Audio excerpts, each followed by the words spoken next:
በዚህ ቪዲዮ ላይ በጣም ብዙዎቻችሁ የሚገርሙ አስተያየቶችንና ኢንስፓየር እንዳደረጋችሁ እንዳነቃቃችሁ እንዲሁም ደግሞ ማድረግ የምትፈልጉትን ነገር ወስናችሁ ለማድረግ እንደተዘጋጃችሁ እንደጀመራችሁ ብዙዎቻችሁ ከሀገር ውስጥም ከውጭ ሀገር ያላችሁ ሰዎች አስተያየታችሁን ለካችሁልኛል። በቮይስም በቴክስትም በኢሜይልም በጣም ብዙ ሰው ለካችሁልኛል። ኮሜንት ሴክሽኑ ላይ በጣም ብዙ የሚገራርሙ ኮሜንቶችን ተመልክቻለሁ። እኔ በዚህ ያህል መጠን ይሄዳል ብዬ ፈጽሞ አላሰብኩም ነበር። ነገር ግን ሳላስበውም ቢሆን ስኬታማ የነበረ ቪዲዮ ነው ብዬ 100% መናገር እችላለሁ። በጣም ብዙ የሚባሉ ሰዎች ከኢትዮጵያ ውጭ ስፔሻሊ ያላችሁ ከዩኬ ከእስራኤል ከካናዳ ከኖርዌይ ከሳውዲ እንኳን ሳይቀር በጣም ብዙ የሚባሉ ሰዎች ቪዲዮውን ተመልክታችሁ በውስጥ መስመር ብዙ የሚገራርሙ አስተያየቶችን ልካችሁልኛል። እኔ በጣም ገርሞኛል። በዚህ ልክ ሰውን ኢንስፓየር ያደርጋል ብዬ አላሰብኩም ነበረ። ሰላም አልበትር፣ እንዴት ነህ? ደህና ነህ? ጤናህስ እንዴት ነው?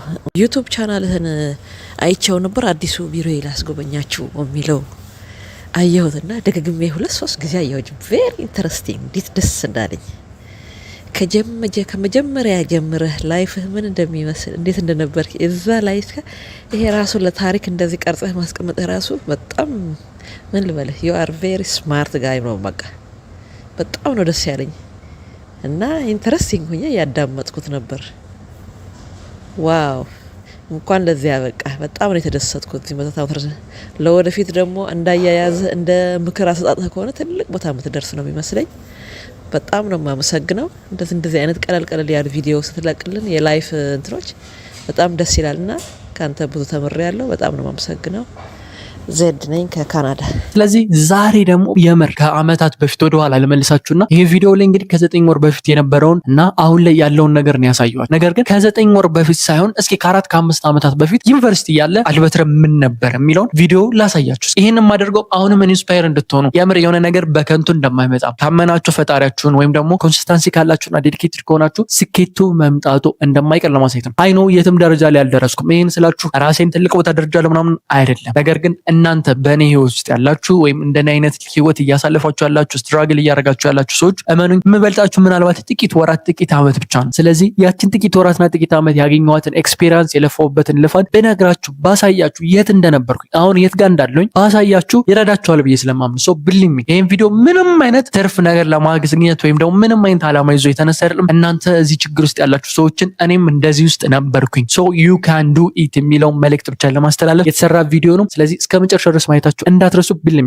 ስለዚህ አልበትር ከ5 ከ6 አመታት በፊት የት ነበር? ከ6 አመታት በፊት የዩኒቨርሲቲ ተማሪ ነበርኩ። ዩኒቨርሲቲ ተማሪ ያለኝ የመጀመሪያ አመት ሜኖ ላይ እንደማንኛውም የፍሬሽማን ተማሪ በጣም ኢንተረስትድ ሆኜ ትምህርት ላይ ህይወቴ ምን አይነት ሰው ነበርኩ። ግን ሰከንድ ሴሚስተር ጀምሮ ነገሮች ተቀየሩ። ስፔሻሊ ደግሞ ኮሮና ከመጣ በኋላ ህይወቴን ሽፍት ያደረገው ነገር ከማስበው በላይ ብዙ አድማሶች እንዳሉ ተመለከትኩ። ያ ማለት የኢንተርኔት ጉዳይ ማለት ነው። ስለዚህ እዛ ነገር ላይ በጣም መሳብ ጀመርኩኝ። ብዙ ነገሮችን መስራት ጀመርኩ። ብዙዎቻችሁ እንዴት ነው ህይወትን የቀየርከው ምንድነው የሰራም ስትሉኝ ስለነበር እሱንም እነግራችኋለሁ። ስለዚህ ግቢ ያለውኝ ሶሻል ሚዲያ ላይ ለመስራት ሞክር ጀመርኩኝ። የማውቀውን ነገር ለመግለጽ ሞከርኩኝ። ግን እስኪሉም ልምዱም ችሎታውም ስላልነበረኝ ማስተላለፍበት መልእክት የምገልጽበት መንገድ ብዙዎችን ኢንስፓየር አያደርግም ወይም ደግሞ ብዙዎቹ አይጠቀሙትም ነበረ። ያ ማለት ደግሞ የኔ ድክመት ነበረ በሰዓቱ ውስጥ። ምክንያቱም አላቅም ነበረ። የመጀመሪያ ነበረ ዩቲዩብ ነበረኝ፣ ቲክቶክ የመሳሰሉት አካውንቶች ነበሩኝ። ብዙ ፑሽ የተደረገ ቻናል አልነበረም። ስለዚህ ዛጋ ፎክስ አድርጌ ግቢ ውስጥ ግሪን ሰራ ሰቅዬ ከጓደኛዬ ጋር ሆነን ቪዲዮ መስራት ጀመር። ምክንያቱም ዊኒድ ገንዘብ እንፈልጋለን። ተማሪ ነው የግቢ ከቤተሰብ መቀበል አንፈልግም። አንደኛ ራሳችንን ችለን ለመውጣት እንፈልግ ነበረ። ስለዚህ ግቢ ውስጥ ግሪን ሸራ እንትን ብለን ዶርማችን ውስጥ ግሪን ስክሪን ለጥፈን ቪዲዮ ሪከርድ እናደርግ ነበር። ራሳችን ኤዲት ለማድረግ እንሞክር ነበረ። ከዛ ውጭ የተለያዩ ስኪሎቻችን ራሳችን እናስተምር ነበር። የክላሱን ታው ነውና ይሄ አሁን የምነግራችሁ እንደዚህ አድርጉ አታድርጉ አይደለም። የክላሱን ታው ነውና የክላሱን ትምህርት ነው ራሳችን ላይ ስኪል አፕ የምናደርግበት ራሳችን የምናሳድግባቸው ጉዳዮች ላይ ብቻ ፎከስ ማድረግ ጀመር። የመጀመሪያው ፎከስ ያደረግንበት ዋነኛው የነበረ በሰዓቱ ፕሮግራሚንግ ነበረ። ከዛ ቪዲዮ ኤዲቲንግ፣ ቻምኔል ዲዛይን ምናምን ግራፊክስ ላይ ከዛ ሶሻል ሚዲያ ላይ መስራት ጀመር። ግን ብዙ ባሰብነው ልክ አልሄድም ነበር። ግን ስትራግል እያደረግን ነበረ በሰዓቱ ብዙ ነገሮች ራሳችን ትሬን ለማድረግ እየሞከር እየለፋን እየጣርን ነበረ። ግቢ ውስጥ የተጀመረው ሁኔታ እያደገ አመታትን እየቆጠረ በየጊዜው አንድ ስኪል እየተማር በየቀኑ አንድ ስኪል እየተማር ብዙ ልፋቶችን ከተማር በኋላ ብዙ ማይንድ ሴቶችን ከገነባን በኋላ ቪዲዮ ፖስት ስናደርግ ግቢ ውስጥ የሚያውቁን ልጆች ወይም ተማሪዎች ሙድ እየያዙብን በስንት መከራ ብቻ at the end of the day ማይንዳችንን አትሊስት መገንባት ቻለን። በህይወት ውስጥ በጣም ወሳኙና አስፈላጊው ነገር ይችን አታስነኳት። ሌላውን ነገር ተውት፣ ይቺ ግን አትነካ። ይቺ ከተነካች በጣም ከባድ ነው። እኛ በምንችለው አቅም ይቺን አናስነካም ነበረ። የሰልፍ ዲቨሎፕመንት ወይም ደግሞ ሰልፍ ሄልፕ ቡክ መጽሐፎችን እናነብ ነበረ። በጣም ብዙ የሚባሉ መጽሐፎችን በሰዓቱ እናነባለን። ራሳችንን ኢንስፓየር እናደርጋለን። ሰው የምናወራው ቶፒክ ከኖርማል እዛ ግቢ ውስጥ ካለው የተማሪዎች ጋር ከሚወራው ቶፒክ ወጣ ያለ መሆን ጀመረ። ቢኮዝ እኛ ራሳችንን መቀየር ነው የምፈልገው፣ ማደግ፣ መለወጥ፣ የሆነ ነገር ቢልድ ማድረግ ምናምን ነበረ። እኔ በሰዓቱ ስፔስ ሳይንስ ላይ ስኪሉም እውቀቱም ኢንተርናሽናልም ብዙ ነገሮችን አደርግ ስለነበር ሰራ ስለነበረ ምክንያቱም በቀጣይ የምናያቸው ወይም ማሳያችሁ ይሆናል እንግዲህ እግዚአብሔር ሲፈቅድ ምን እንዳደረግኩ። ኢትዮጵያ ለመጀመሪያ ጊዜ በጎልደን ኦነር እንድታሸንፍና እንድትመዘገብ ሊስት ውስጥ 2019 ላይ እንዲሁም ደግሞ 2020 ላይ አድርጌያለሁ። በዋነኝነት ስፔስ ሳይንስ ላይ የነበረኝ ስኪል ስለነበረ ግቢ ውስጥ ተማሪዎችን በነፃ ክለብ አቋቁሜ ሌክቸር አደረግ ነበረ። ከዛ ደግሞ ኦንላይን ለርኒንግ ፕላትፎርም ክሬት አድርጌ በነፃ ተማሪዎችን አስተምር ነበረ፣ ስለ ስፔስ ሳይንስ አስተምር ነበረ። ከዛ ውጭም ደግሞ የማትስ ፊዚክስ ምናምን የመሳሰሉትን ከሌሎች መምህራን ከሌሎች ውጭ ላይ ካሉ ታዋቂ ከሆኑ መምህራኖች ጋር ኢንተግሬት በማድረግ ሲስተም ጋር አስገብተናቸው እኔ የሰራሁትን ዌብሳይት ጋር ገብተው ያስተምሩ ነበረ። በሰዓቱ ጥሩ እንቅስቃሴ ነበር። ሶ ስኪሊንግ ቢልድ እያደረኩ ነበረ። አንዳንድ ነገሮችን አንድል ማድረግ አልችልም ነበር። ሶ አንድል ማድረግ ከማልችላቸው ነገሮች አንደኛ እኔ አንድ ነገር ላይ ፎከስ ከሆንኩኝ ሌላውን ነገር ተዋለኝ። እሱ ትልቅ ችግር ነበረ በሰዓቱ። ሁለተኛ ደግሞ ክላስ አለኝ፣ አስቡት፣ እየተማራችሁ ነው፣ አሳይመንት ቅብጥርስ ያለ እሱ ጊዜያችሁን ይሻማችኋል። ሶ ይህን ነገር አንድል ማድረግ አልቻልኩም። አይ ቲንክ ሰከንድ ይር ነበር የጀመርኩትኝ፣ ሰርድ ፎርዝ ምናምን አልሰራሁበትም ማለት ነው። ኪላችን ቢልድ እያደረግ እኔ ከሰከንድ ይር ቤዚካሊ ፈርስት ይር ጀምሮ ነበረ ውጭ ካሉ ድርጅቶች ጋር እሰራ የነበረ ስራዎችን ማለት ነው። በሰዓቱ የተለያዩ ስራዎችን ነበር ምሰራ። ስራዎችን አልመርጥም ነበረ። ስፔሻል ዲጂታል የሆነ ነገር ቤት ውስጥ የሚሰራ ነገር ከሆነ ትምህርት ቤት ወይም ኦፊስ ውስጥ ወይም ምንድነው ክላስ ውስጥ ቁጭ ብዬ ወይ ቤቴ ቁጭ ብዬ ኢንተርኔት ብቻ የሚፈልግ ማንኛውም ታይፕ ኦፍ ስራ እሰራ ነበረ በሰዓቱ። ማለትም ዲጂታል ማርኬቲንግ እሰራ ነበረ። ዲጂታል ማርኬቲንግ በቀጣይ ያሳያችኋለሁ። አሁን ሚዲያ ላይ መጥተው ዲጂታል ማርኬቲንግ እንደዚህ ብለው ወከባ የሚፈጥሩ ለዲጂታል ማርኬቲንግ ሪሊ ምንድን ነው የሚለውን አንድ ባንድ አሳያቸው። ቢኮዝ ሌሎቹ ዲጂታል ማርኬቲንግ አይደለም የሚያወሩት፣ ሶሻል ሚዲያ ማርኬቲንግ ነው። ከዛ የተሻለም ደግሞ እንዴት መስራት እንደሚቻል ኦርጋኒኩን ነገር አሳያቸዋለሁ። ቢኮዝ እኔ ግቢ ፈርስት ይር እያለሁ ነበረ ከጓደኛዬ ጋር ዲጂታል ማርኬቲንግ ሰርቲፊኬቱን የያዝነው እንሰራበት የነበረው ማለት ነው። አይ ሆፕ ካች የሚባለውን ድርጅት ታውቁት ይመስለኛል። እዛ እንሰራ ነበረ፣ ብዙ ነገሮችን እናደርግ ነበረ። ዩቲዩብ ግቢ ውስጥ ሪከርድ ለማድረግ ስራ ወጥረን ሞክር ነበረ። እዛ ውስጥ ኤዲት እናደርጋለን፣ እዛ ውስጥ እንሰራለን ብዙ ነገሮችን። የግቢ ጉባኤ ትምህርት ዩኒቨርሲቲ ውስጥ እንደምታውቁ ግቢ ጉባኤ ለሰው ግቢ ጉባኤ ላይ ጉዞ ሲካሄድ ለግቢ ጉባኤ ዶክመንት መደረግ አለበት ብዬ እኔም ጓደኛዬ ቪዲዮ ሪከርድ እናደርግ ነበር፣ ኤዲት እናደርግ ነበረ፣ ሎጎዎችን ሰራ ነበር። ብቻ ምንድነው ሳናውቀው እንጆ እያደረገው እንደዚህ ሰራን እያልን ራሳችን ኮምፒት እያደረግን ብቻ ስኪሎችን ሳናቃቸው ቢልድ እያደረግን ነበረ በሰዓቱ። ያ ነገር በጣም ጠቀመን። ክላሱን እንሰራለን፣ የክላሱን እንማራለን። ግን ከክላሱ ውጭ አብዛኛውን ጊዜያችን እኔ እንጃ 90/10 ምናልባት ሊሆን ይችላል በዛ ልክ ነበር ውስጥ መንገስ። በየጊዜው ብዙ ነገሮችን እንሞክራለን። ፌል ያደርጋል። ፌል ሲያደርግ በጣም እንረብሻለን። ሳምንት 2 ሳምንት በጣም ድክም ይለናል፣ ይሰለቸናል፣ እንተኛለን ምናምን በቃ አለ አይደለ የሆነ ተስፋ መቁረጥ ውስጥ እንገባለን። እንደዚህ ለፍቼ እንደዚህ ምናምን ብዬ እንደዚህ አድርጌ ትላላችሁ። ከዛ ክላስ ሚስ ታደርጋላችሁ። በዛ ምክንያት የሚመጣ ኮንሲኩዌንስ አለ። ገንዘብም ሰርታችሁ ገንዘቡን እንዴት ማኔጅ ማድረግ እንዳለባችሁ አታውቁም። ዴን አልበት ሬት ነው የሚባለው። ሞስት ኦፍ ታይም የት ነው የምናሳልፈው? እኛ ዶርማችን ውስጥ ነው። ኢንተርኔት ፓኬጅ አንሊሚትድ ገዝተን እዛ ቁጭ እንላለን። እዛ ጋር ነው ስንሰራ የምንለው። ከተማሪ ጋር ያለን ኮኔክሽን በጣም ጥቂት ነው። ከብዙ ተማሪዎች ጋር አንገናኝም። ምናልባት ሊያውቁን ይሆናል እንጂ አናውቃቸውም ብዙዎቹን። ሰው ሰርክላቸው በጣም ጥቂት ነበረ። ከዛ ከተወሰነ ጊዜ በኋላ ደግሞ የኔም ሰርክል ብቻዬን ወደ መሆን መጣሁ ማለት ነው። ብቻዬን መሆኑ በጣም አድቫንቴጁ ምንድነው? ላግ አታረጉም። ወደኋላ የፈለጋችሁት ነገር ትሰራላችሁ። ብሌሙን የምትወስዱትም ክሬዲቱንም የምትወስዱትም ሪስፖንሲቢሊቲውም እናንተ ነው። ትከሻችሁ እስካልጠነከረ ድረስ የእናንተ ኃላፊነት ነው። ማንም ኬር አይሰጠውም። አለቀሳችሁም፣ ወደቃችሁም፣ ተነሳችሁም ማንም ስለእናንተ ምንም አይመለከቱም። ብሌም የምታደርጉት አካል አጠገባችሁ የለም። ጓደኛችሁን፣ ቤተሰባችሁን አታረጉም። ያ ነገር በጣም ህይወታችሁ ላይ የሚቀይር ይመስለኛል። ስለዚህ ፊፍዝ ይር ላይ መጣን። ፊፍዝ ይር ላይ ስንመጣ እንዳልኳችሁ የተለያዩ ስራዎችን ሰራ ስለነበረ ከብዙ ሰዎች ጋር ኮኔክሽን ማግኘት ስልችዬ ስለነበረ ፊፍዝ ላይ ፕሮግራሚንግ ስሰራ ያው ቤት ተከራይቼ ወጣሁ ማለት ነው። አይ ቲንክ ይሄ ቪዲዮ ሊረዝም ይችላል ቢኮዝ እስኪ ሰፋ አድርጌ ላሳያችሁ ህይወቴን እንዴት እናለፍ ነው እና አሁን ላይ ያለውም ደግሞ እንዴት ስትራግል ስቲል አሁንም ስትራግል እንዳለ ልታውቁ። ምክንያቱም ትንሽ ከፍ ባላችሁ ቁጥር በዛው ከፍታ ልክ ነው ጫንቃችሁ ላይ የሚጨመረው መከራ እየበዛ የሚሄደው። ላይፍ ኢዚ አይደለችም። ላይፍ የሆነ ስቴብል እስከምትሆኑ ድረስ እናንተ ታይማችሁን ፈላጊ እስከምትሆኑ ድረስ በጣም አስቸጋሪ ነው። በኋላ እዛ ቤት ውስጥ እየኖርኩኝ አስቡት፣ ሌሊት እሰራለሁኝ፣ ቀን እሰራለሁኝ። ፒሲ በጣም ይደክማታል፣ ትጮሃለች፣ በቃ ታለቅሳለች ነው የምላችሁ። ፒሲ እንደውም ይበላሻል። ሰው ለማሰሪያ እንኳን በሰዓቱ ገንዘብ ስለማይኖረኝ እንዳልኳችሁ ተሽከርካሪ ወንበር እንኳን እንዴት እንደገዛውኝ ወንበር ሳሎን ይገኝ ነበረ። ፒሲ ማስቀመጫና የኔ ወንበር ነው መበላበት፣ የምጠጣበት፣ ኤቭሪቲንግ የማረግበት እዛው ቴብል ላይ ነው። የማነብበትም ስራ የምሰራበት እዛ ቴብል ላይ ነው። በአንድ ቴብል ማለት ጸሎት ቤት ያለችኝ አንድ ክፍል ባለ አንድ ክፍል ነው። ጸሎት ቤት አለ፣ ዴንሳር አለ፣ ፔሬድ አለ። ከሁለቱ አልወጣም።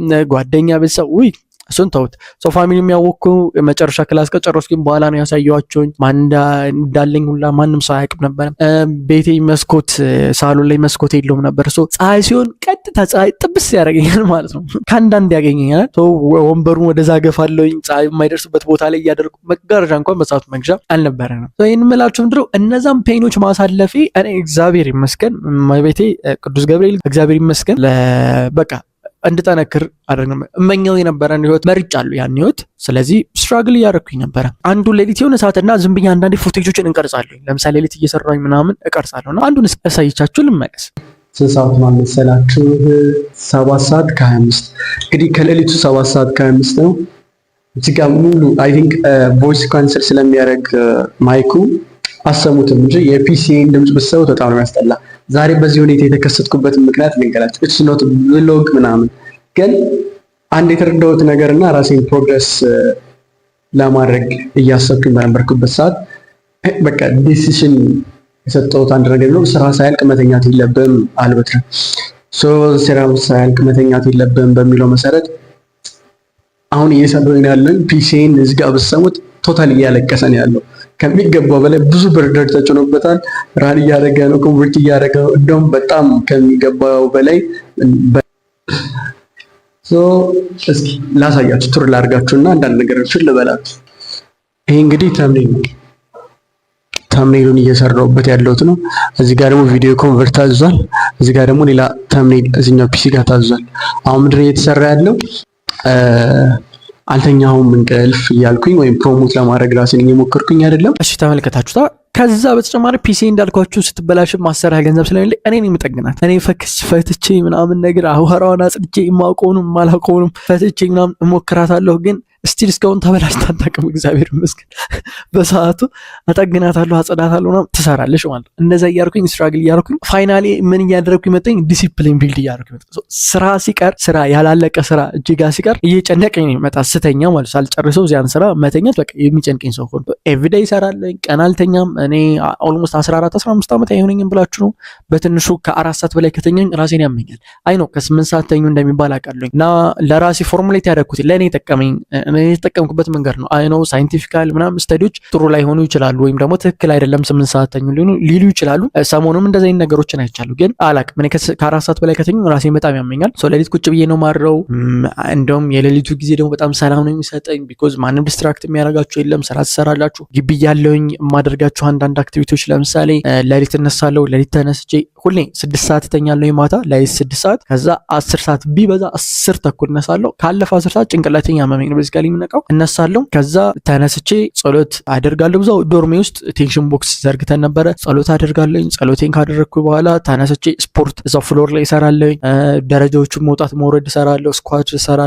ፑሽአፕ ምናምን ትንሽ እሞካክራለሁ ወርም አፕ ለማድረግ። ከዛ ቀጥታ እዛው አስቡት 12 ሰዓት ተኩል ምናምን ላይ 12 ሰዓት ከሩ ላይ ሻወር እዛው ወስዳለሁ። ከዛ ቀጥታ ቤተክርስቲያን እንጂ ተሳልም ይመጣል። ከዛ ቁርስ አልበላም። ይሄንን ደግሞ ፕሪንሲፕል ከማን ነው ያዳበርከው ብትሉኝ ከኤላን መስክ ነው። ያ አይ ነው ከግቢ ከወጣሁ ምናምን በኋላ አሁን ላይ ቁርስ ተጠቀማለሁ። በርግጥ ምክንያቱም ሌሊት ስለማመሽ ሌላ ሪዝን አለው። እሱ እናወራበታለን። ቁርስ አልመገብም።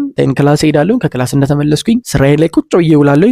ሆል ዴይ አልተኛም። ጭንቅላቴ ትሬን ስላደረገ ነው። 6-7 ክፍል ጀምሮ በዛ አይነት መንገድ አእምሮዬን ስላደገ ቤተሰቦቼ እንደዛ ትሬን ስላደረጉት ነው። ስለዚህ ጭንቅላቴ አይረብሸኝም። ዲስትራክሽን አልወደም፣ ግርግር አልወደም፣ ጭፈራ አይመቸኝም፣ ወከባ አይመቸኝም። እንዳልኳችሁ የግራጁዌሽን 5ኛ ዓመት ላይ ስትሆኑ የሚከበሩ 100 ምናምን ቀናቶች አንዱም ጋር ተገኝቼ አላውቅም። እንደዚህ አይነት ነገሮችን ነው ማሳለፍ። ስትሪ የነበረ ነው። ኤቭሪዴይ ኢፌክቲቭ ነው አይደለም። በጣም የምናደድበት፣ የማለቅስበት፣ የማይሳኩበት፣ ተስፋ የሚያስቆርጡበት ሰው የሚከዳችሁ ጊዜ አለ።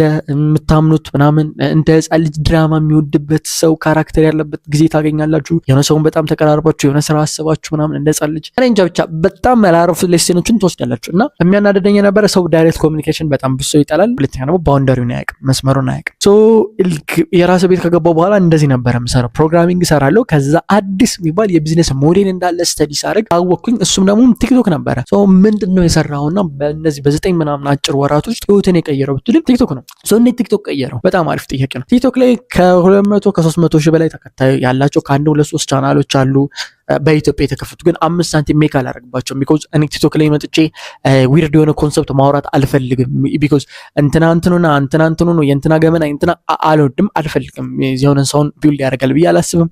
ጭቅላትም የሰውን መግደል አልፈልግም። ስለዚህ የኖርማል ኤዱኬሽኑ ያንን አይነት ሲስተም ስለሚቀጥል ማለት ነው። ቢኮዝ ኤፌክቲቭ ያልሆነበት ዋነኛው ምክንያት ሪዛልት ተኮር ስላልሆነ ወይም ደግሞ ፕራክቲካል ስላልሆነ ማለት ነው። ሶ when it came to me እኔ ምን እንደነበረበት ሰዓቱ ማደርገው ቲክቶክን እንደ ገንዘብ እንደሚሰራበት ካወቅኩና ከተረዳው ጊዜ ጀምሮ ፊግር አውት ማድረግ ነበር የተለያዩ መንገዶችን።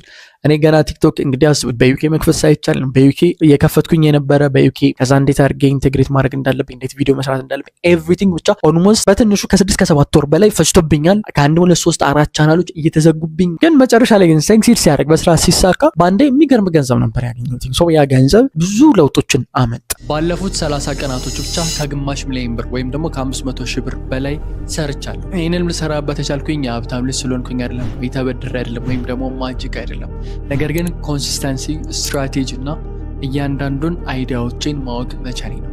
ስለዚህ ይህንን በ30 ቀናት ውስጥ ከ500 ሺህ ብር በላይ ወይም ከግማሽ ሚሊዮን ብር በላይ እኔ አንድ ተራ ኢትዮጵያዊ ማድረግ ከቻልኩኝ እናንተ ማድረግ ስለምችሉ በዚህ ቪዲዮ ላይ እንዴት ማድረግ እንደምችሉ አሳያችኋለሁ። ይህን ስራ ለመስራት ምንም ፋንሲ ነገር አያስፈልጋችሁም። ስልካችሁ፣ ኢንተርኔት፣ ቲክቶክ በቂና በቂ ነው። እያንዳንዱ ስቴፕ አንድ ባንድ አሳያችሁ። ያ ለውጦች ሲያመጣም ግን እኔ ምንድነው ገንዘቡ መጣም አልመጣም ስቲል እኔ ፕሮግረስ ላይ ነው ያለሁት። ዲሲፕሊን ቢልድ እያደረግኩኝ ያለው ፓሽን መቀየር ነው ማደግ ነው። መድረስ የምፈልግለት የሆነ አካል አለ፣ የኔን የሚጠብቅ የሆነ አካል አለ፣ ለኔም ደግሞ ውስጥ የሚሰማው ነገር አለ። ያ ነገር ስላለ ያጣን የተነሳን እየወደቅ አሁንም ተመሳሳይ ነው ስኬጁሌ። ሌሊት ነው መተኛ፣ ሌሊት 6 ሰዓት ምናምን ተኛለሁ፣ 10 ሰዓት ነቃለሁ። ጸሎት ቤት አለኝ እግዚአብሔር ይመስገን፣ የራሴ ቤት። አሁን ሌላ ያለውበት ሌላ ቦታ ነው ያለሁት። እንግዲህ ከነበርኩበት እዛ ባዶዋ ቤት ወጥተን ሌላ ቤት ውስጥ ነው ያለው። የተጨፈረ ነው ላሉ ሰንደኛ ጋር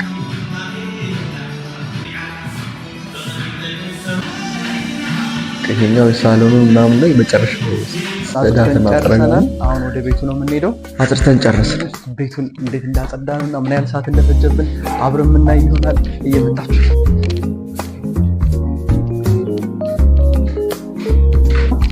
ፋብላን ነው። ይሄኛውን ደግሞ ላሳያችሁ። በስካል ሜታ ክፍል የመጨረሻ ሰዋችን ስለሆነ መጨረሻ እናሳያችሁ። ክፍላችን ሜታ ቤቱ ይሄን ይመስላል። ሞር ኢኮ ሊኖረው ይችላል። እንደምታዩት ይሄንን የመሰለ ሜታ ቤት አጥርተን ጨርሰናል። ሴራሚኩን አድርገናል በምንችለው አቅም። እንደምትመለከቱት አድርገን ጨርሰናል። ግድግዳው ምናምን ለማጽዳት ሞክረናል እስከምንችለው ድረስ። አሁን የሚቀረን የመጨረሻው ክፍል ወጣ ብለን አየር እንሰማለን ማለት ነው።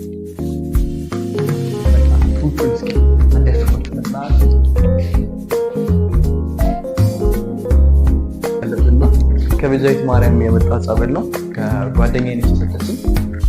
እንረጨዋለን ማለት ነው። በስመ አብ ወወልድ ወመንፈስ ቅዱስ አሐዱ አምላክ አሜን።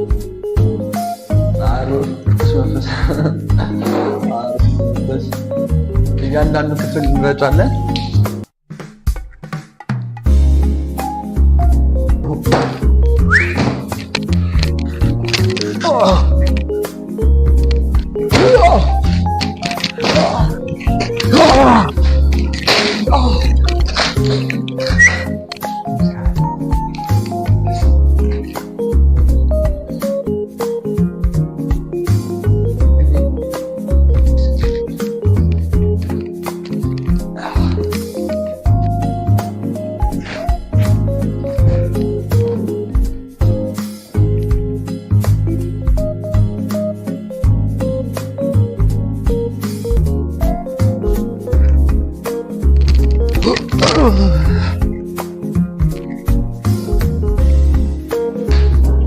ይሄ በጉጉት ሲጠበቅ የነበረ ነው። ይሄኛው እንግዲህ አንቦክስ የምናደርገው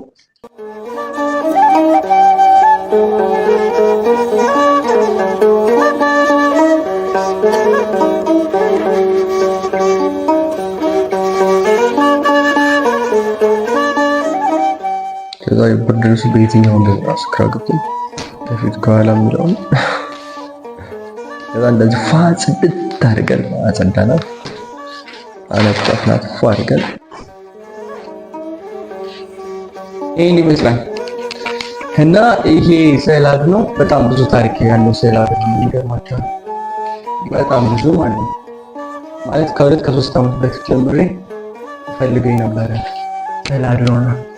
እና እንግዲህ ሌላ ቀን ሙሉ ታሪኩን ነግራቸዋለሁ፣ ለምን ፈልገው እንደነበረ ምክንያቱም ምን እንደሆነ በደንብ ነግራቸዋለሁ። ግን እድሜ ልኬን በቃ ስመኘው በሉት የነበረውን ዛሬ ሳቶ ላገኘው ይችላል ችያለሁኝና ለእመቤተ ክርስቲያን ማለት ምስጋና ይሁን። አመሰግናለሁ።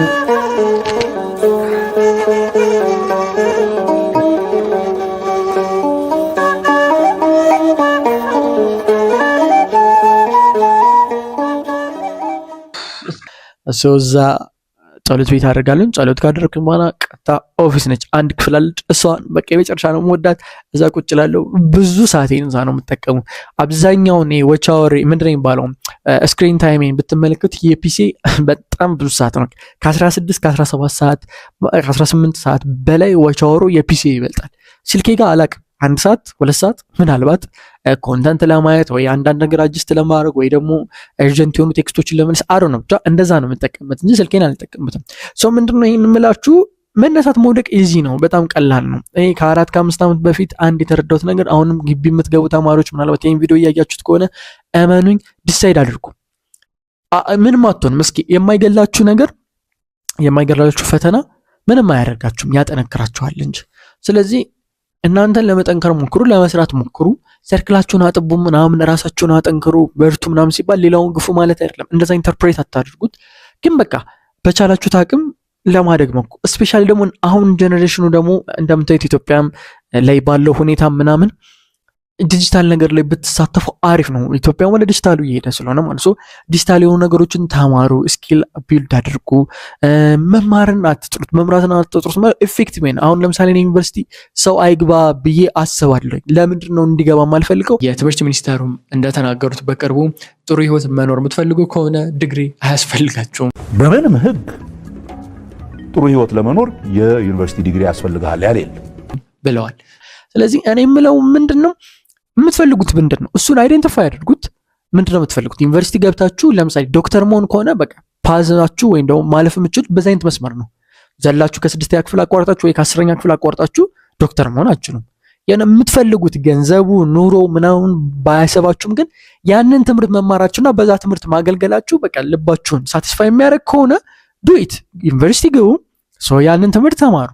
ግን እኔ በሰዓቱ መማር የምፈልገው አስትሮኖሚ ነበረ። ስፔስ ሳይንስ ላይ የስፔስ ሳይንስ ትምህርት ነው መማር የምፈልገው። ኤሮስፔስ ነበረ፣ በሰዓቱ አልነበረም።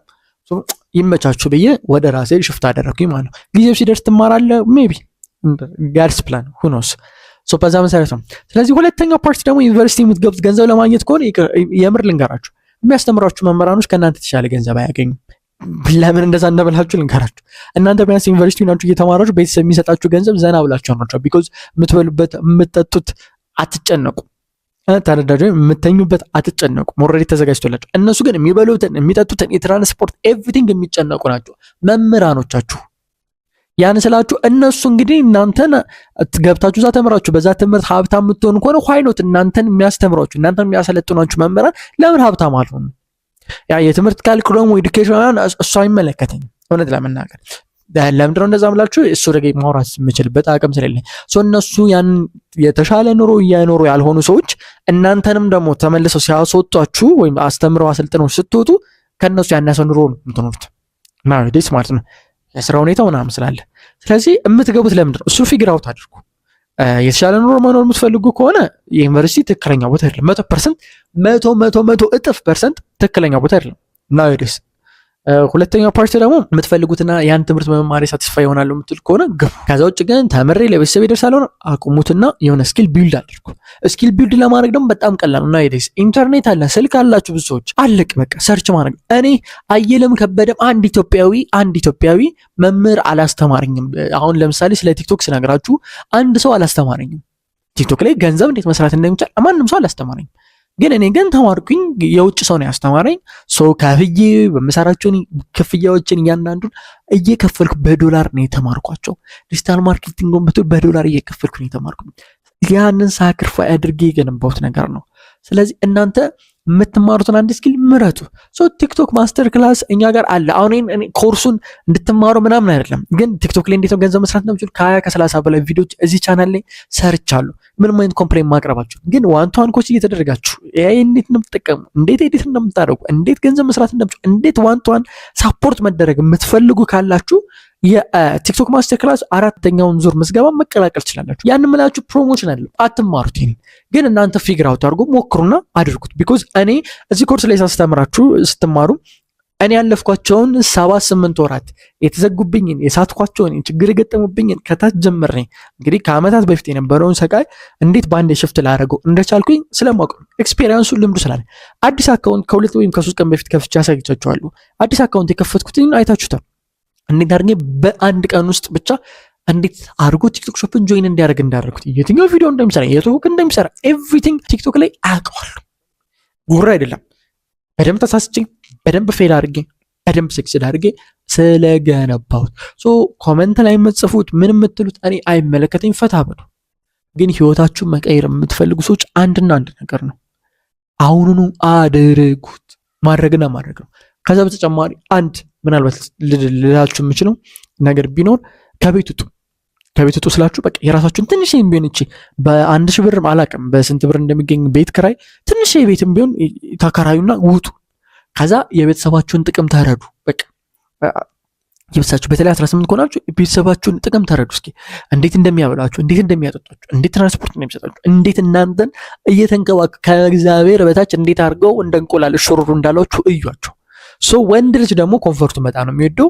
ከዛ ኮንፈርት ስትወጡ መጨነቅ ስትጀምሩ ያንን ጭንቀት ሶልቭ ለማድረግ ስትሞክሩ ታርጋላችሁ። ስለዚህ ስትረስን እንደንትን አትዩት። እኔ ሆን ብዬ ፈቅጄ ፈልጌ ከሰከንዴር ወይም ከኮሮና መልስ ላይ ነው እኔ ኬልሽ እጄ እመቤቴ በቃ ወጥቼ ራሴን ህይወት መኖር ፈልጋለሁ ብዬ ያልኩኝ። ግን ከ4 ወይም ከ3 ዓመት በኋላ ነው ሀፕን ያደረገው። ሀፕን ሲያደርግ የመረጥኩት ህይወት ነው። ያን ህይወት መርጫለሁ። ስትራግል አድርጌ እያደኩ ነው። አሁን ላይ የማድርገው ነገር ትንሽ ሌሰኖች ናቸው እንዳልኳችሁ። እነዚህ ያለፍኩባቸው ነገሮች ጥቂት ዓመታት ናቸው። እኛን ሪኮመንድ የምታደርገን ምንድነው ካለ ጀስት አድርጉት። ፐርፌክት ታይም የለም። አሁን ነው አድርጉት። ብዙ ጥያቄ ብዙ እንትን አትጠይቁ። በቃ ከሰው ጥያቄዎችን አትጠይቁ። በቃ በየጊዜው ሄዳችሁ የሆነ ጥያቄዎችን መጠየቅ ሳይሆን ማድረግ፣ የተሳሳቶች መማር ኃጢአት አይደለም። ቲክቶክ አካውንት ለምሳሌ ቲክቶክ ለመስራት ክፈቱ። ኢንተርናሽናል አካውንት አሳይቻችኋለሁ። ክፈቱ፣ ፌል አድርግ፣ ሞክሩ። የሆነ ፕሮግረስ ይኖራል። ጭንቅላታችሁ ያውቃል፣ መረዳት ይጀምራል። ከልባችሁ ኢንቨስት ያደረጋችሁበት ነገር ፌል ማድረግ አይቀርም። ብዙ ሰው በጣም የሚያናድደኝ ነው የሚያስቀኝ ነገር ከልባችሁ ከጣራችሁ ችግር የለም። አሁን ከልባችሁ መጣራችሁ ነው ባይሳካም ችግር የለም።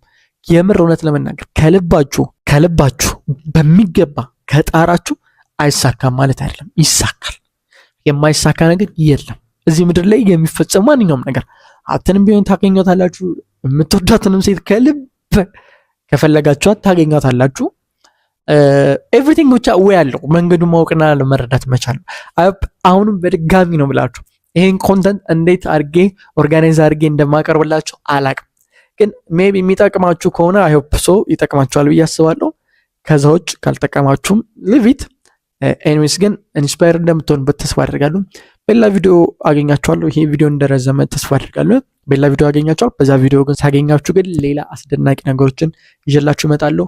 ስለኔ ማወቅ የምትፈልጉት ልትጠይቁ የምትፈልጉት ኮመንት ካለ ሀሳብ ካለ አታልበትር 21 የቴሌግራም ቻናል ላይ ገብታችሁ ጆይን አድርጉ። እዛ የቴሌግራም ቻናል ላይ ብዙ ዲስከሽን ሀሳቦች ስለሚቀርቡ እዛ ጋር ታገኙናላችሁ። ድሮፕ ሺፒንግ በ2018 አመለጠክ። በ2018ም ደግሞ ኤስኤምኤምኤ አመለጠ። 2020 ክሪፕቶ ላይ ገንዘብ መስራትም እድሉ አመለጠ። ነገር ግን አሁን ፈጽሞ ሊያመልጥ የማይገባ ብዙ ሚሊዮኖችን ልሰራበት የምችለው ግን እድል እጅጋ አለ። እሱም የቲክቶክ ሾፕ አፍሌት ፕሮግራም እንዲሁም ደግሞ ክሬተር ሪዋርድ ይባላል። በአሁኑ ሰዓት ብዙ ሚሊዮነሮችን በ2025 እያፈራ የሚገኝ ቢዝነስ ሞዴልም። ይህ ቢዝነስ ሞዴል ምንም አይነት ገንዘብ ኢንቨስት ሳታደርጉበት በቀላሉ ልሰሩት የምችሉት ሚሊዮነሮችን እያፈራ ያለ ቢዝነስ ሞዴል ነው። ስለዚህ ይህ ቢዝነስ ሞዴል በቀላሉ በስልካችሁ ብቻ ልሰሩት የምችሉ ስለሆነ ሳያመልጣችሁ አሁኑኑ ይህን ይህንን የቢዝነስ ሞዴል ጆይን አድርጉ። ይህ የቢዝነስ ሞዴል ከሌላው ቢዝነስ ሞዴል ለየት የሚያደርገው በጣም በቀላሉ ልትሰሩት የምትችሉትና በአጭር ጊዜ ውስጥ ብዙ ሚሊዮኖችን ማግኘት የምትችሉበት የቢዝነስ ሞዴል ነው። ይህ ቢዝነስ ሞዴል እንዳያመልጥ ከፈለግ ወይም ከፈለግ አሁኑ የቲክቶክ ማስተር ክላሳችንን ጆይን አድርግ። ለመመዝገብ በዚህ በምትመለከቱ ሊንክ ወይም ደግሞ በዚህ ኪዋሬል እስካን አድርገህ መመዝገብ ትችላለህ። የከፈልክበትን ደረሰኝ